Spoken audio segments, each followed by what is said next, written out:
So let me welcome you at talks about media, today about children and media in a culturally diverse society. Our guests are Professor PATRICIA RAMSEY from the United States of America. Hello. Then there is Dr. ANNAMARIA NEAG from Bournemouth University. Hello. And here is also our teacher and lecturer and scientist, MARKÉTA ZEZULKOVÁ from Charles University. Hello also to you. And previously announced Martin Soukup, unfortunately, had to cancel his attendance due to serious health issues. So we will be here without him. We hope that he is watching us on the stream, and we say hello, hello, Martin. And we are sorry that we don't have here. PATRICIA and MARKÉTA developed a joint statement about the children living and learning in a global and diverse society. I hope we will touch it during the discussion. I would like to ask you, all of you, what do you think is the most important issue when we are thinking about media and children in diverse society?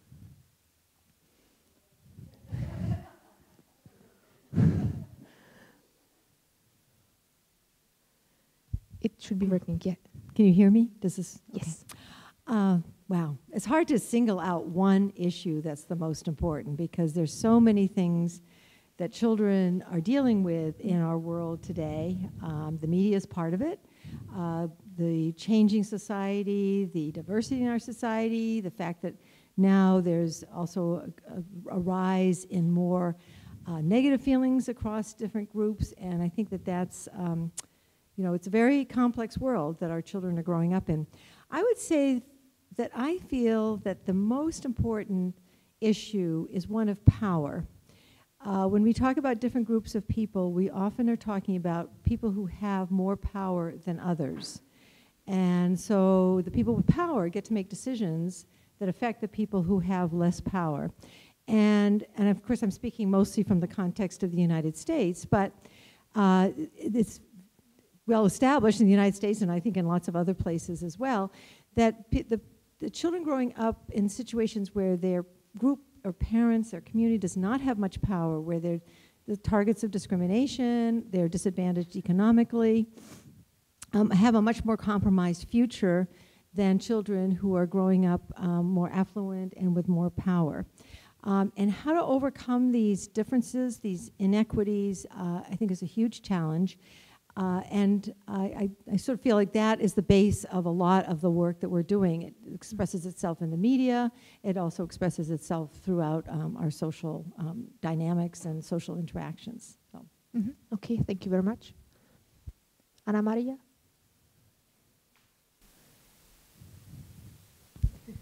Hi, everybody. The most important thing. So I know there are buzzwords around media education, such as fake news or cyberbullying and other topics which are considered very important lately. But I have to agree that the question of power is very much important, and there was a recent UK research in which they were saying that children who grow up in families with higher income have better chance of understanding better the media because their parents have better skills of understanding the media and discussing the media with them. So that's one of the points that I'd like to raise. And the other one is about critical thinking. I think this is one of the most important points that we need to focus on, or to decide how to deal with best and how to teach critical thinking through media literacy education, for instance, because all the issues of power can be covered by the question of critical thinking. Do you understand what's behind this piece of news article, for instance, why it has been written the way it was? And I think these are important questions that media educators should cover in their teaching. Thank you. You can share all those microphones. Apparently I have my, is it working? Yes. So apparently I have my own one just for me. Yes, a good evening, everyone. I will second my colleagues here and say that also power, of course, is a question, but I would raise it from a different point of view, which is the power of adults and children. Because I think one of the most challenging things nowadays is that we are questioning the role of media in children's life. We are thinking about the risks and opportunities, but we are looking at it all the time from the point of view of us, adults, and we barely include children in our discussions. So I think one of the biggest challenges when it comes to children and media in today is how can we help children to be part of the communication? How can we really hear their voices and think about what media mean to them? What is it like for them to live in this globalized and diverse world? So we can truly focus on their unique lives and unique childhoods, because every child is different. We talk about, for example, unprivileged children. So we shouldn't assume that everyone needs the same from media or that everyone experiences media in the same way. So I think that really the challenge of not overusing and taking advantages of us being adults and thinking we know the best, that most of the time actually children know the best and we just need to find ways of asking them.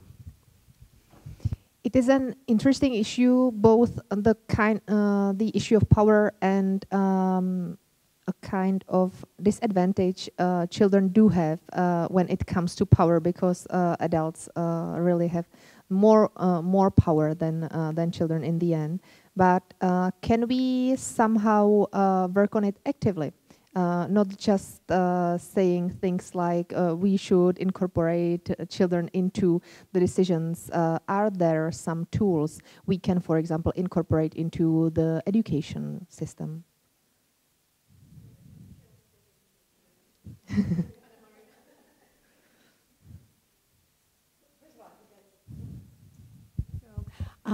I think that is an important question, and what I've observed over many years of being involved in education is that often teachers will think they're giving the children power. They will talk as though, yes, the children can participate in decisions, but in fact, that's often not what happens, that we have subtle ways of asserting our power. And one of the things that I've often talked to adults about is being aware of your power, not just in your role as a teacher, but also just in terms of who you are in the society. How much power do you have that you may not even recognize?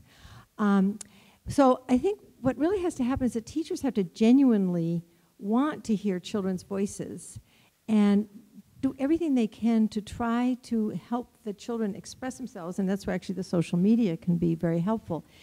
But the other thing that's really important is to be able to be open to changing their minds about things. So if you go into working with kids and you've got your ideas about what you want the outcome to be, you're not going to be able to listen to what the children are saying, to really give them their voice, because the voice, what's a voice if it's not heard? We can say, yes, tell me your ideas, but if we're not listening, we're not paying attention, we're not acting on it. And that is a real challenge for adults, because we generally, again, I can only speak about the United States, but you know, we live in a society where the people with power want to hang on to it, and that includes adults. They don't want to be, you know, oh, I have to change my plans because the kids want to do something else. That's, you know, who wants that? So, you know, to make room for children's voices meaningfully is a big challenge. But I think it's supposed to really start with how the adults are thinking. I'll just second that of how we try to hold on to power, and I will build upon a recent experience. Actually, I am working with unaccompanied refugee children in a couple of countries in Europe, and the last phase of the project is built upon participatory action research, which involves really taking seriously what the young people are saying. So as part of the phase, I went into a workshop with young refugees in London, and I prepared a couple of questions that I thought that might be important for them, because they will ask these questions in the youth club they are running. And I went there with my questions, and then I just asked them, so what do you think about these questions? And I had a very diverse reaction to this, but I was just so happy to see young people so much invested in doing this. And they were quite open in saying, well, yeah, you need to change this question because it doesn't make sense to the young people we know. So on my side, it might be a challenge to accept this, but if you get past through the difficulties, and then I just asked them, so tell me, how should I ask them? And then they went into groups and rephrased the questions, and I was just very, very happy that they engaged in the whole research project like this. So I'm looking forward to see how the whole, their small research project went, to see how we can incorporate more of their own ideas in doing research with them, not just us asking questions, but they asking questions from other young people and children as well. Okay, I'll share. Okay, so, I mean, probably we will be a lot in agreement in this discussion, as I see. I think asking the right question, but asking the questions in the right way is the most important thing when working or researching with children. And for example, if very often we ask questions, and if the child doesn't give us the answer that we want, we assume that the child is less capable. Or for example, the media literacy, very often this is the question that we ask them about something and they don't answer, and we say, well, they are not media literate. You know, the Czech Republic is really doing really bad, we are not enough media literate, but no one is really looking at the question that the children and the young people were asked and thinking, well, even I wouldn't be able to answer these questions. And then the other thing is that maybe that we ask the right questions, we get really unique answers from the children, but then we interpret them the way we want, okay? So that's another problem, that we simply focus on what we want, take out of it what we want, and take it out of the context. And the last thing is that we sometimes don't reflect that the children really think about maybe what we want to hear and just give us these answers. So I can give you an example and ask you, like, if you think, I asked the children, let's say 9-year-olds, what is the most dangerous medium? What do you think they would say? What you guys would say? What is the most dangerous medium? Mobile phones. Anyone else? Yeah. So we would say mobile phones, internet, TV, you know, and if I work with these children, usually they tell me this. If I ask, what is the most dangerous? Yes. What is the best? Books, right? But actually, they're just saying what you want to hear. If you go more into detail and keep asking them, but what is for you? They give you completely different answers. But also, these children already heard a lot. So when I ask 4-year-olds or 5-year-olds, who haven't heard much about the negative and positive role of media yet, so I get really nice answers. So one of them, for example, was that the most dangerous is a theater. Anyone would guess why? Yeah, because you can fall down the stage. I suppose there is going to be some injury involved, okay. But I was thinking of it, I would say no medium is dangerous, but on the other hand, maybe there are some dangerous media. I don't know. Yeah, I think when it comes to academic discussions, we can have very critical point of views, right? But what happens is that children hear most of the time things from media and from their parents, and most of us, we can admit that, you know, the rhetoric is pretty strong about favoring books and theater and, you know, the high culture media, and really putting on the other positions, the internet, mobile, TV. I mean, with the digital media, we are not so sure, I would say. You know, we are still thinking, waiting, if it's more negative, more positive, but otherwise we are pretty clear about it. And this, again, that goes back to the children, like, rather than asking what media mean to them in their life, what do they value in each of the medium, you know, what they don't like about each of the medium. This is the question that we should be asking, rather than saying what is dangerous or what is good, and so on. Yeah. Yeah. You were speaking about the power and culturally diverse societies, or maybe parts of society where children have more power and less power because of their economic disadvantages and other things. do you you can speak about the United States of America, and Markéta can compare it with the Czech Republic, and also Anna-Maria can compare it with other European countries she already knows from her expertise.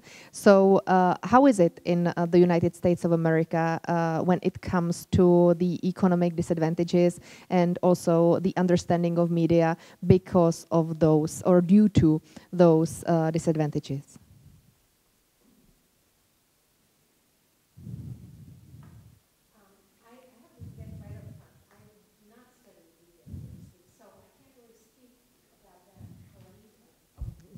Now. Okay, we'll start again. I don't study media literacy per se, so I can't really speak to that specifically. But certainly there are many lines of power and powerlessness in the United States. And children from different groups certainly have very different experiences. Well, where to start?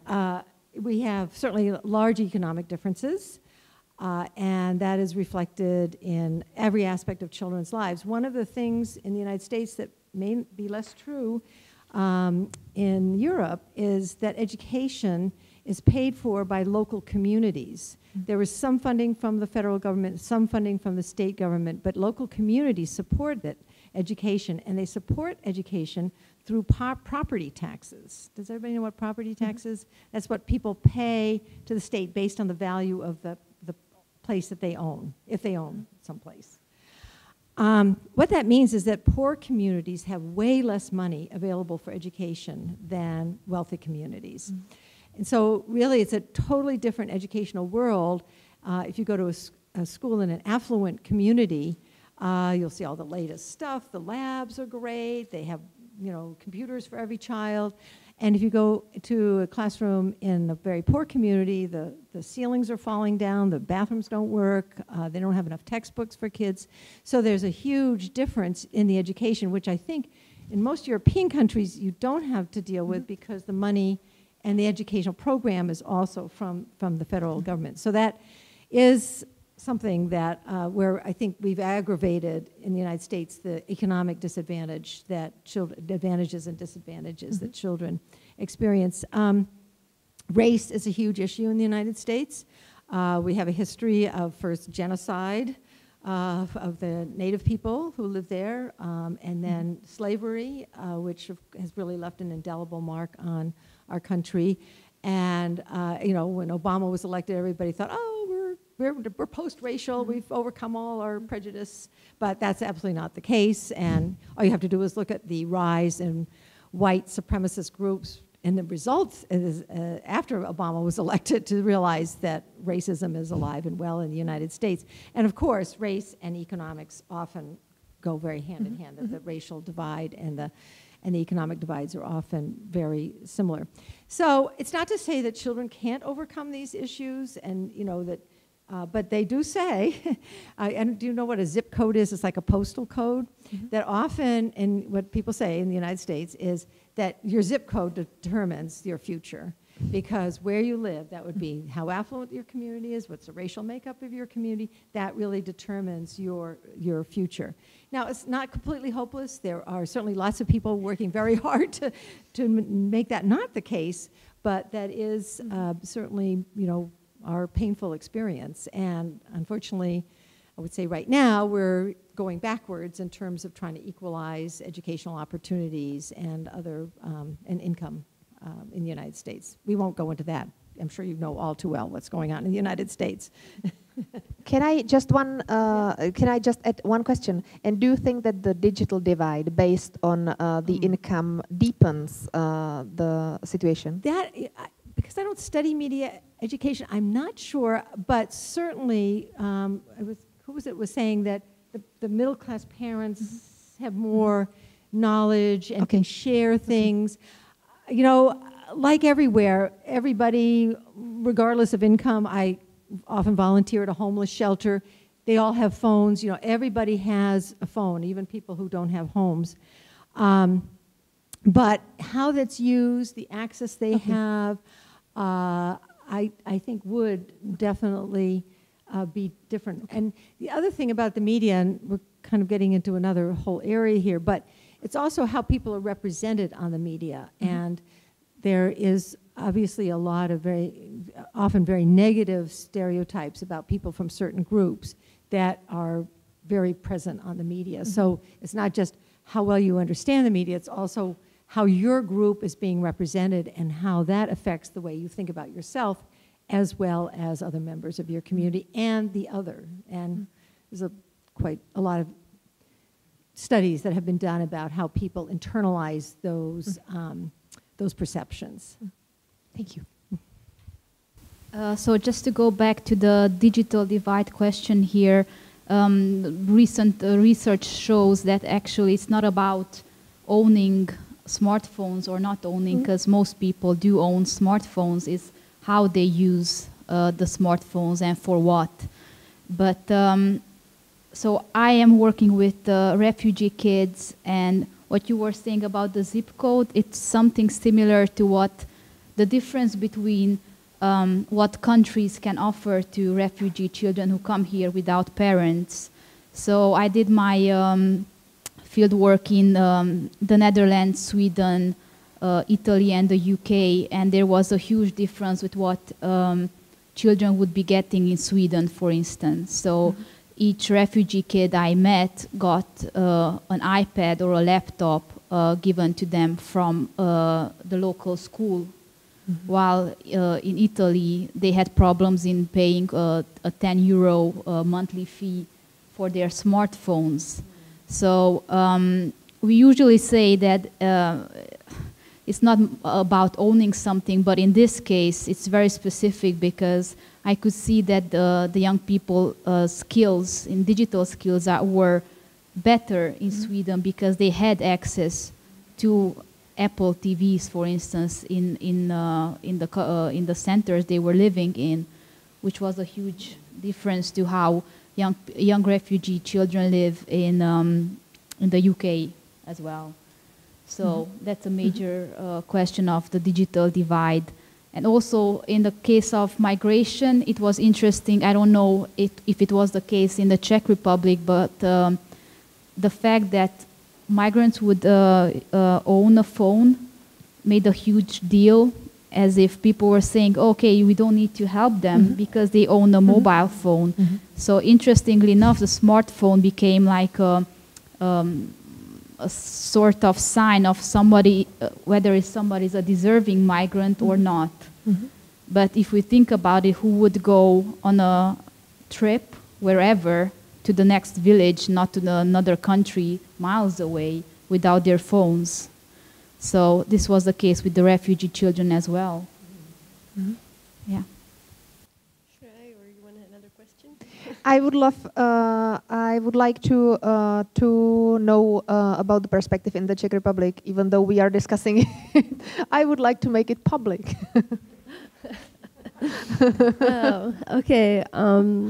So I think one of the very important thing is that if you're already born, just by coincidence, to a very unprivileged family, and you're facing a lot of disadvantages in many different ways, media and digital technology can be one part of it, right? I mean, the way media represent your group, or the opportunities that you have using digital and social media, or your family supporting you and helping you to understand how you can use them. All these things, very important parts of social disadvantages, but these children having multiple disadvantages, it's sad that media and digital technology can be one of them. And certainly can be an opportunity as helping them to voice their experience of these disadvantages, maybe fight for your rights, and so on, find a cooperation or dialogue with other groups, and so on. But I think one of the mistakes that we are making is thinking that we should teach media and digital literacy, these disadvantaged children, for inclusion, and thinking already, because very often, rather than inclusion, we are in reality we are doing assimilation and trying to force on them our ideas, how they educate their children about media and digital technology, and not trying to understand their own unique points of views. So, for example, when I research in the Czech Republic and across Europe as well, with middle class, white families, very often we talk with children about media and digital technology. with the idea we have to change something. We have to help them to do things better or differently. We are educating our children for the future, right? So very often we think, working with children, we're already thinking we are doing this for them in order to this and this. Very rarely I see that the families nowadays would really enjoy doing things with the children about media and digital technology, playing video game just because it's fun to play the video game with the child, not trying to tell the child this is violent or this lady has a type of the body that is not common, right? Or like trying to always tell them truths about their lives and not just enjoying with them. And then I worked with some other families, which is difficult to say if it was low income or because it was minority, because for example, I work with Roma families. But there are sometimes faced that the parents would really do some media activities for the pure enjoyment, and that in fact, actually children were learning about the media through this quite a lot. And that they were really thinking about media in a different way, and they will learn, for example, just reading the children or playing the games or watching the TV. The children actually, just for the enjoyment of doing the activity, will actually learning a lot that might not necessarily be what we think they should be learning, because we have our own perception. The children should learn this and this and that. So I think one thing is, yes, media education, media literacy is important for everyone. Not being media literate is a disadvantage, one of many disadvantages that we can have, but we shouldn't think that we should teach unprivileged children media literacy just so they are included and that they are part of the society that we are running and we are creating. Can I just add an idea with, we wrote an article about this with MARKÉTA, and what I also believe is that we should have a bit of, different understanding of what media literacy is beyond what the middle class understanding of media literacy should be. I will just give you an example. So I met young refugees who were illiterate, couldn't read or write, but they were very, very good at using a smartphone. And they found ways of using the technology without being able to read or write. They were part of an NGO's WhatsApp group, which was organizing, for instance, football or this kind of activities. And the mentor was sending a message, and children who couldn't read and write would answer, because they realized that if you, for instance, this was in Italy, if you press V, va bene will come up as, it recognizes the writing. And they knew a couple of letters and they could communicate or send audio messages. And the same children would say, I'm not adding people I don't know on Facebook because it's dangerous, which would be a perfect answer as of a media literate child, right? But according to our understanding of media literacy now, we would say, yeah, illiterate children are not media literate. And so I think we might need to reconsider of how we define media literacy. Thank you. Now there is time for the audience to ask questions. Definitely is. Do you have some questions?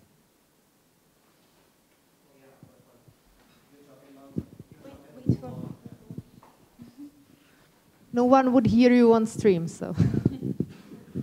Okay, thank you for the microphone. But you're talking a lot about how media conceive how children get the media. Would it be a good idea that create a medium only aimed on children?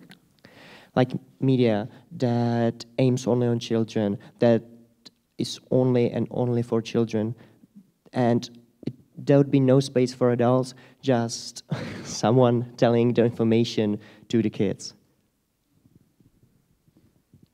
MARKÉTA. I think the question is what do you mean by good? Sorry? You said the question was if it would be good? Yeah, if it would be good. What do you mean by good? It'd be good for anything that would educate the children in some way. Because, as you mentioned, the problem is that children don't really understand the media. So if there was a different medium aiming only on children, I don't know, a website that would include only articles aimed on children, that it would be a good thing for them, that if they could really understand anything more. Okay, so there are a number of media and websites, even in the Czech Republic, that are directed only for children.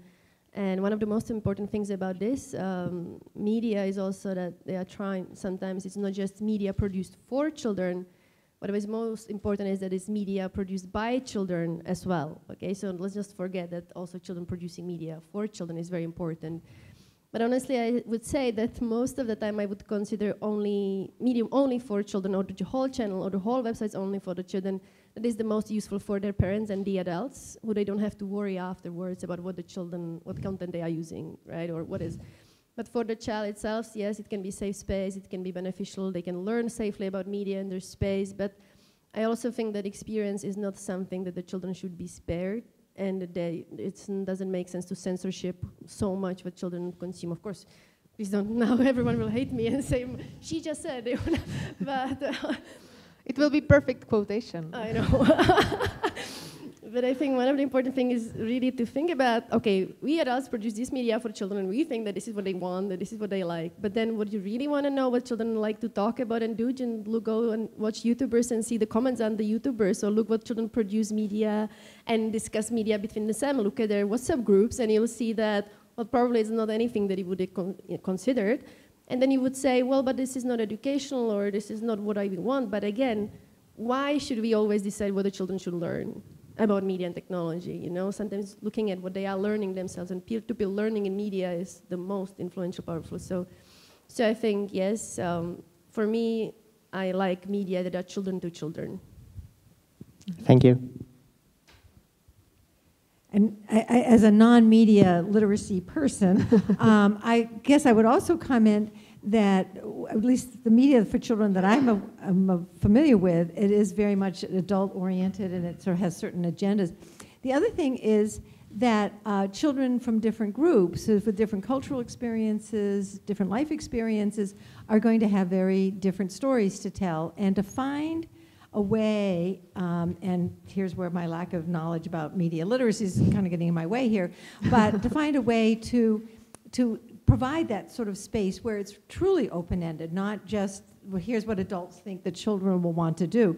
Most of the stuff, to be honest, I've seen in schools are very, you know, children need to learn their math skills, so we're going to do this. Or children, oh, well, we'll set this up so they can learn how to draw or how to write stories together. And those are better, but still is very adult constrained. They're setting the rules. So coming up with a way of providing that sort of space for kids is really a real challenge, and especially a way for the space to be open to children with many different life experiences, because so many of the things, just little ways that, like, I don't know what these things are called, but like these little simulation games that they have for kids, mm-hmm. But they often are assuming the kids are from middle-class homes, or they know what a city is, so all of these assumptions that they're making that may not fit with the children's experiences. So it's a kind of, it's excluding children just by what we think is very open-ended, but in fact it's not. Just an example of this is a couple of years ago, my nephew was visiting us, and he was about 10 at that time. And he was obviously on his laptop all the time. It's a perfect visit, right? And I was at one point like, you need to show me what you are watching. And he was watching a YouTuber playing Minecraft for hours. So in a way, I think it's very difficult to stop children, or even if you want to do that, I don't know if you want to do it, but they have so many ways or so much content that they can find online, and we might think it's not helpful, but it's just a way how social media and the online media changed the landscape of what children can watch or can find online.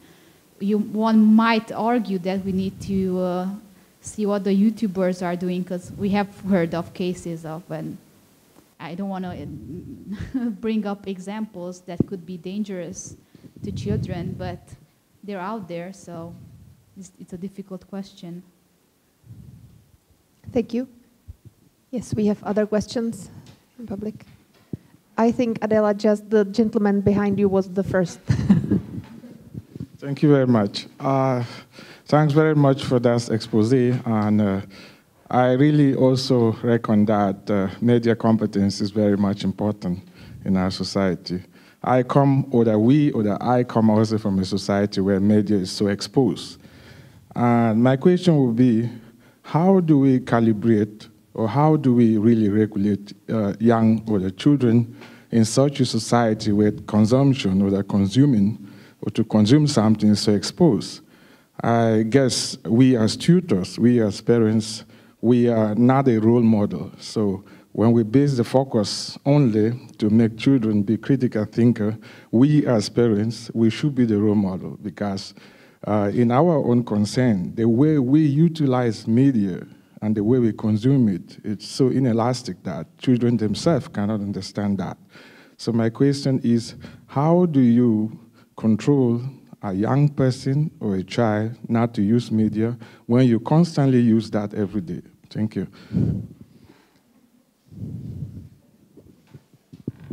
Well, I'm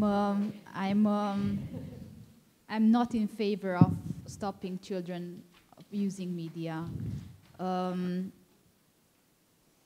My idea would be to just talk about it, and I know it's kind of difficult to talk about it or to discuss what they are seeing online, but I think that's a major thing that parents should do, to discuss what children are seeing or trying out in the online world, because I don't know, you might try to stop them maybe when they're at home with firewalls and so on and so forth, but then when they're out, they can get Wi-Fi anywhere, right? So it's also about critical thinking and how you frame it. But I really believe in the power of having a chat and having a discussion with the children and young people, because that's what I learned through my research as well, that they have very strong opinions and they are smart kids. They know how things work most of the time. They just need sometimes to discuss it with an adult. I believe in the capabilities of children and young people in this sense. I think you raise a very important question about consumerism and consuming the media. You know, I come from the United States. We're the land of consumerism. And one of the things, and I honestly don't know if this would be possible with kids, but so many of the media is really designed to be addictive. I have a couple of sons. They're now in their 20s, but we went through the whole trying to limit the media. We had screen time. We did all these things that back in that day we were all trying to do to control the media. Didn't work, as you said. They could get on anything. They could outthink it. They could out-strategize any of our strategies. But one of the things that became very clear watching them is how addictive the games were and how addictive the media is. And I feel it myself when I'm looking up something and it's like, oh, there's a link to something else, and oh boy, I can find out about this. You know, it's like all of a sudden my mind has become this like greedy, grasping little animal that wants more and more. And that, it's very hard to overcome that. And you know, as I say, I've seen my own children, lose sight of everything else in their lives while they're playing Minecraft or anything like that. But I think one strategy could be to help them recognize that how the companies are actually doing that to make it so addictive. That there's always always dangling that piece of candy in front of you. You know, do this, do that, and they always in the games they purposely get you to a certain point and then have, so that the challenge is to get to the next place, and the way they do it, to be totally honest, I've never played a video game in my life. I don't know what they're like. I've only watched people play them. But, from my understanding is that there's something about it that just is very hard to let go of. And trying to help children understand that strategy, because it's just like any other strategy. Just like if we were playing chess or something like that, it'd be like, okay, well, this person is doing this, so you will do that. And to help them see that may help them to at least be somewhat critical or self-aware about why it is they have such a hard time stopping doing something. Another point you make, which I thought was great, is, how can we tell our kids not to be on the media if we're on the media all the time? And, I see kids and their parents are like on their phones, to be honest, even while they are changing diapers. I have seen somebody on the phone while she's changing her baby's diaper, which is, what sort of message is that giving to children? So that is something for adults to be also aware of how addictive the media is and watch their own thinking process so that they are not just sort of mindlessly using the media. I think the media is great for so many things, but it's that sort of mindless quality that we get into when we're doing it. And guilty as charged. I can, yeah, anyway, I'm sure we've all been there. Would you like to answer? If not, we can follow. I'll try to make it very quick to answer the question that the focus that I have in my research, working with children, and what I'm trying to do and what I've seen so far as being quite effective is reflection, self-reflection. Because I think that's one of the things that we all should do, reflect, does the way that I live on social media, does it make me happy? Does it, brings me what I'm looking for? And if not, what should I do with it? Should I use it differently or not should I use it? I mean, it's very personal experience with media and technology, so just self-reflect. So if you can teach your children to reflect and self-reflect and act on the reflection, I think that just should cover it, at least a tiny bit.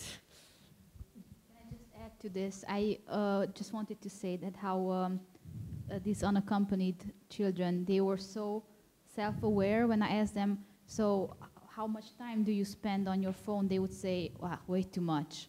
So I think even young people know that they feel that they spend way too much time on the phone. And one of the boys said, I have nothing else to do. I don't have my family here, but I think that's even true for where people do have their families around physically. But I have nothing to do, and I just spend my time because I don't know what else to do. So I think that's an issue even with children growing up in families, that there's not really quality time spent together, and maybe the phone is just a replacement of that. Adela? You had just one last thing, responding to what Markéta said, that the whole idea of what are you giving up if you are spending this much time on the phone? Maybe you're not doing sports, maybe you're not doing your homework. Well, that's probably not a hard thing to give up. But the thing, you're not spending time with your friends, that there are things you're not doing because you are spending this time on the media. So, thank you. Adela. Thank you. I have two questions. The first one is, you're talking about children, and I'm just wondering until what age or until what time you're talking about children? When is the time they become adults, or we talk about them as about adults? And the second question is, how would you compare the role of parents and school when we talk about media education of children?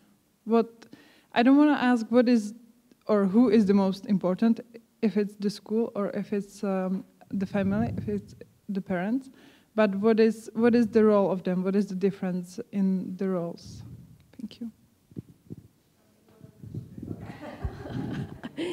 Okay, my favorite one, what is the child?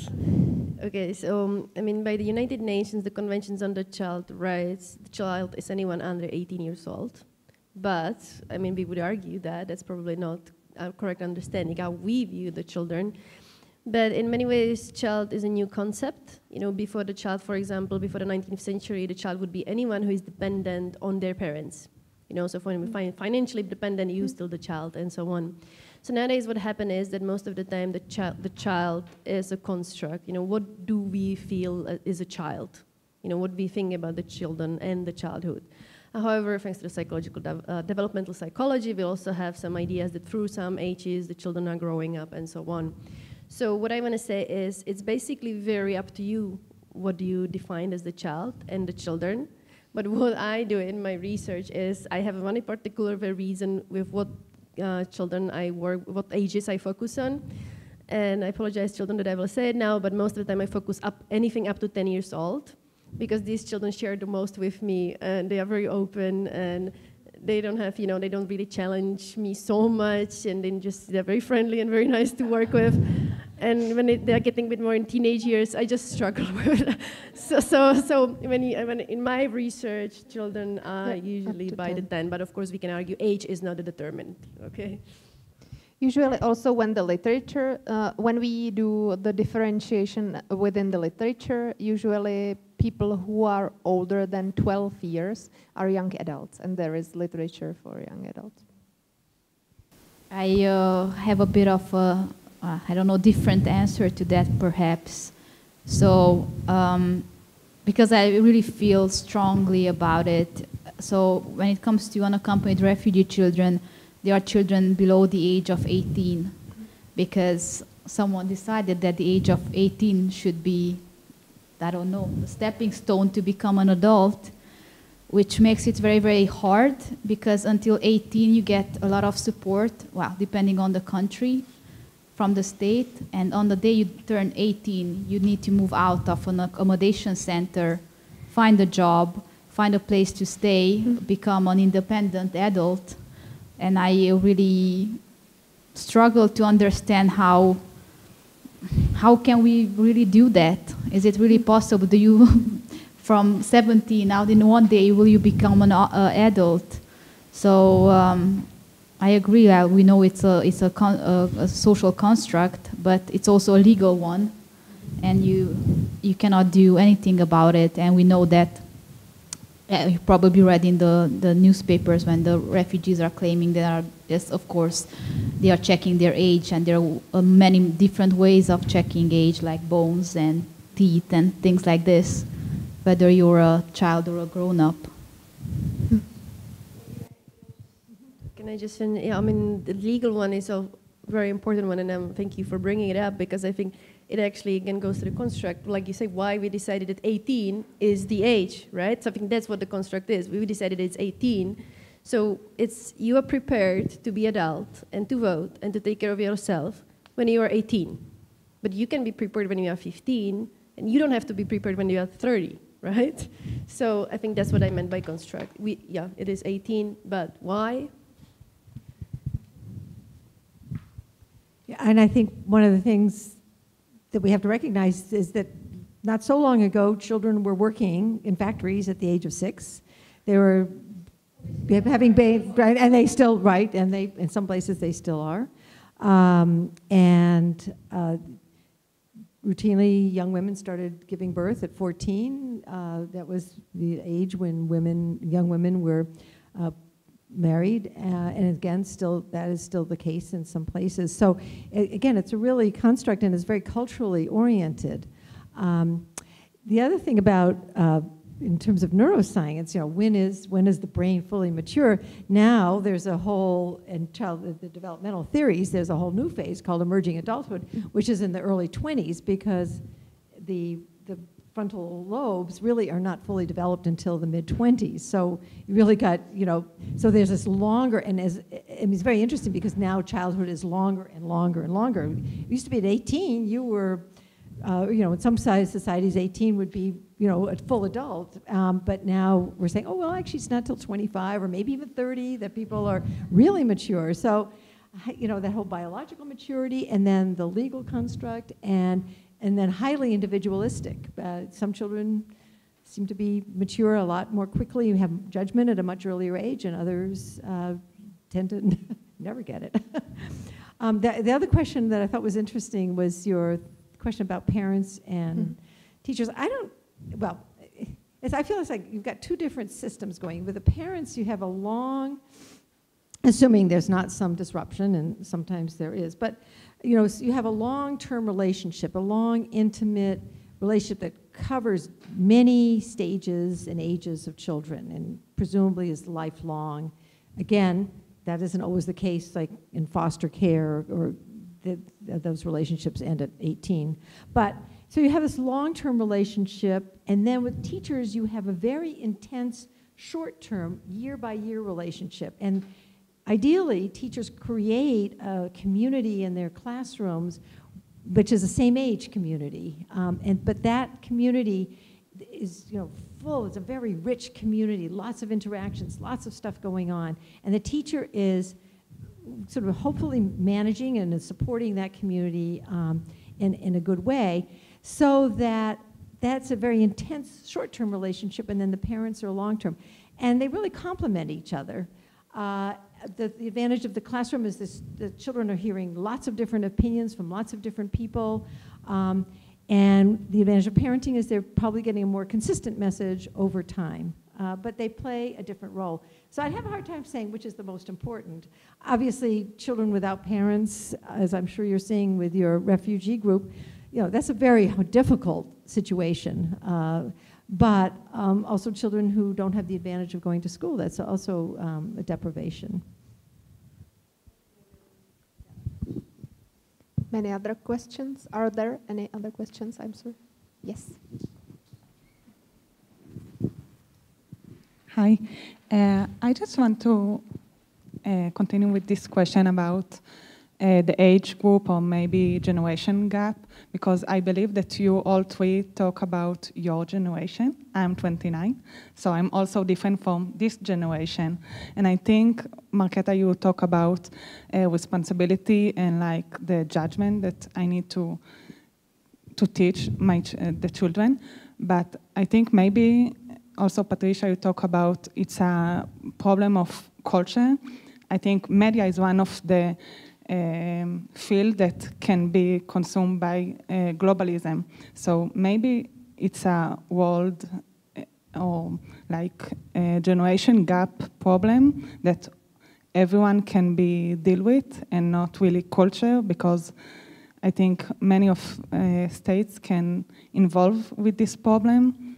But how can you define this as a culture if everyone have different gap? Like, I don't know how to say it, but like 20, if you give them to create their own media, they will give you something else that you will consume. But how can you judge them if it's wrong or right? Because you don't know them. The world has changed, and this is the future. So maybe it's a little bit a question of maybe the adults need to change their own point of view.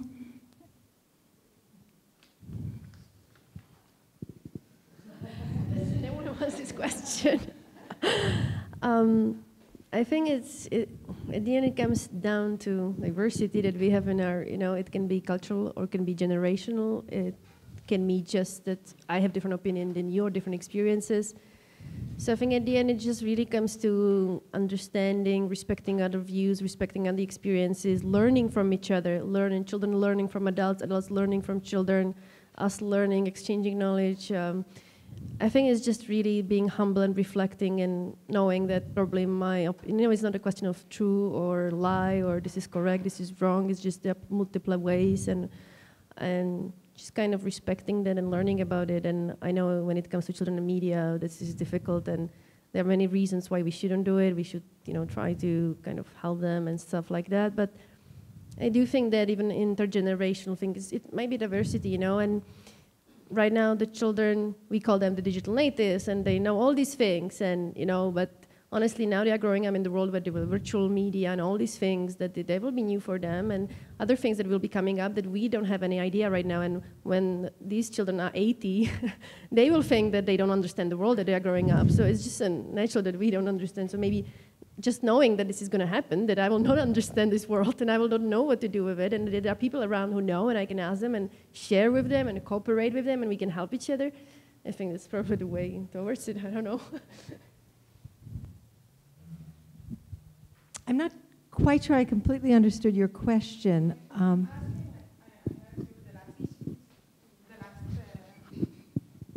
Your last answer was included, like they are playing games and they are in their website and everything, but now people study from networking and media. They are talking with each other through WhatsApp and all this social network. They are doing everything. They know each other.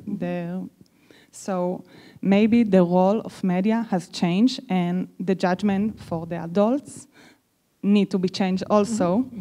So maybe it's really like the judgment from the other side that need to be redesigned and adjust the future that is the present now, but will be changed now in 25 years like they used to be, but in 1 year, 2 years, because the weight it's double himself.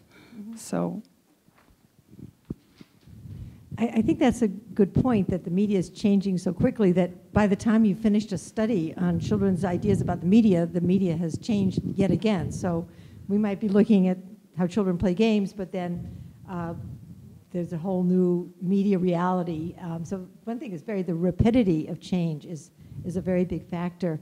I do think that dynamic of the rapidly changing media is one reason why there's a lot of tension around the media, because people are being sort of left behind very quickly, and as Marketa was saying, if adults don't understand it, they're going to fear it. I wrote my dissertation on a manual typewriter. I'm like ancient. So for me, it was like, whoa, watching this whole thing unfold. And that's a real issue, because by the time somebody's a researcher, they're already pretty much past the stage of learning the new media. So I don't know what the answer is to that. You did mention something about culture, and the other piece that I think is happening is that culture is changing too. The media is creating new, or it's not I wouldn't say the media is creating culture, but there's new cultures emerging around the media as children, young adults get involved in the media. And so that's an evolving, as culture is always evolving, but I think the media is making it evolve much more quickly than it has in the past. So what you are saying is that older people should change the way they see new products or new media, or was that your, or the way they see this? I think it's a big literal adjustment, because I'm coming from the healthcare system, and I know all these kinds of new technology, small screen, they have big digit and everything that you have to adjust for adult people. So, but also now that the media is managed by the adult people for now, so maybe you need to adjust for new kinds of communication, literally, that just develop. That's already happening if we only look at the world of marketing communications, and adults are working in this field, and they are very good at adapting and coming up with new things that children will like. Yeah, but it's not only the landscape, it's also by the judgment, because I know people like Patricia that you said all these kinds of things that they are making up, but this is the new kids' life. This is how their everyday life. So it's just a new reality. Yeah, definitely. I agree with that. I also think that if kids are watching pranksters on YouTube, doesn't mean that their parents have to watch pranksters on YouTube, because maybe they don't like that type of content.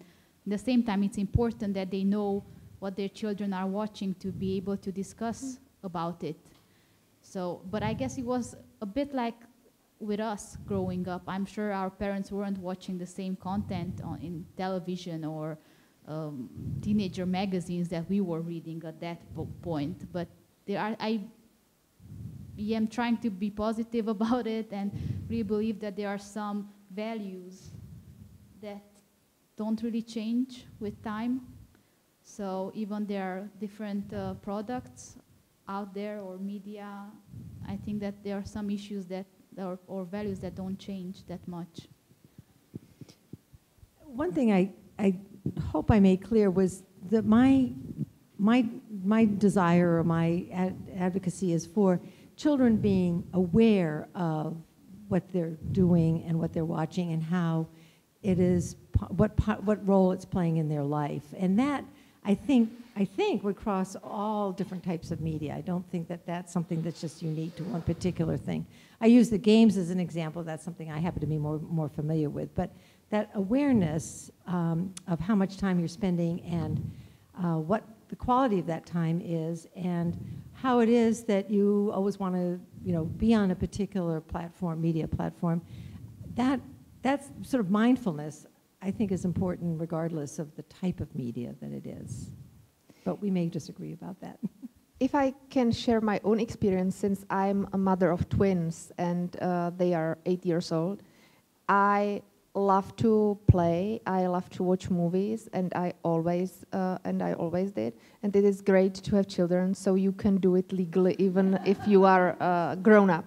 So I can say that I share their world, and I try to bridge the generation gap simply because I am really involved in their life. I love the new Disney movies about courageous Vaiana, and I love to play Tom Gold's Run, that is really popular in their generation. And when we are discussing it, it's cool. And they are really like involving me into their world. They are explaining me, for example, some YouTubers who are doing some crafts because they really like to knit things and sew things, and they are watching girls who are doing that on YouTube. And we are really like encouraging each other to share their experience, and I think it is the most important thing. And you can understand what your children are doing. Of course, you don't know what they are doing outside, but at least at home you can share your experience with them. So maybe it could work. Do you have some other questions? Yes, Olga. Thank you very much. I have a question for ANNAMARIA, and one that concerns your research specifically, because I think that you have such an interesting combination of countries, like Sweden on one hand, that has, if I'm not mistaken, perhaps even famously, more of a strong role of the system in the child's upbringing. I know that Norway, for example, has famously like these controlling mechanisms that are very much closely surveying the way the child is acting in school, and then on the other hand, or on the other end of the spectrum, perhaps Italy with a more of a traditional approach where family plays a more important role in the child's upbringing. So I was wondering if you have traced these very specific differences in your researches in the way the refugee children are being dealt with, if I can say, and then says that perhaps with the conclusion that the system itself plays a very strong role, not only in terms of financial means, as in like one has a computer and the other one has no money to pay, but more in a sense of like shared responsibility, that it's stronger in some countries and less strong in others.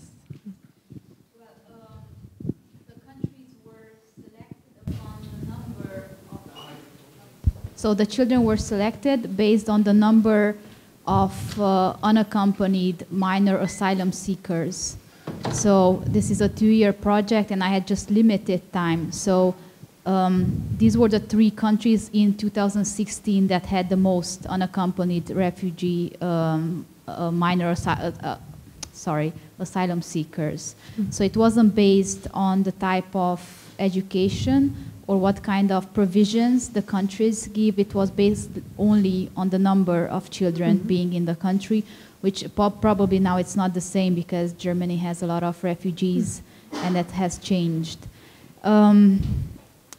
This is a qualitative study, so I don't want to draw big conclusions out of my study, but what I really liked in Sweden and in the Netherlands was a very much a focus of the mentors who were working with the children in the accommodation centers, of trying to help them become independent, because most of the young people are around 16, 17, so they have 1 or 2 years before they become 18, and they have to live on their own and make a new life basically there. And they were very much focusing on this and teaching them new things, teaching them how the bank system works, how to travel, things that seem obvious to us, but it's very difficult for people who have never used that or come from a rural area in a developing country. In comparison with Italy, it was interesting to see that they were very much, in a way, protective of the young people. And at one point, I was doing participant observation in one of the accommodation centers, and I could see that they weren't teaching young people how to top up their phone cards. Rather, they would get the social workers or the mentors to top up their phones. So it's just, this is a small example of how you try to make a child independent. I mean, it would be easier to just teach them because they have the money. They just need to like maybe buy buy credit or things like this. But rather, the social workers would do that for them, which understand that it's good because it's helping them, but on the long term, it's not helpful. So I think, yes, the culture of how we raise children and how we educate children is so much different in the Nordic countries than in Southern Europe, or even totally different in the UK. And that was obvious in the way the mentors were treating the young people. Are there any other questions? It is the last chance to ask questions. The important moment. Okay. If there are no other questions, so let me thank you for your attendance here, because it was extremely interesting. Thank you very much for coming also to the Faculty of Social Sciences. We are really happy that we had you here, and I hope that we will meet with some of you also in February when the talks about the media will be in Czech again, and it will be about the cultural topics and cultural news in the Czech Republic. So I hope you will also find it interesting. Thank you very much and goodbye.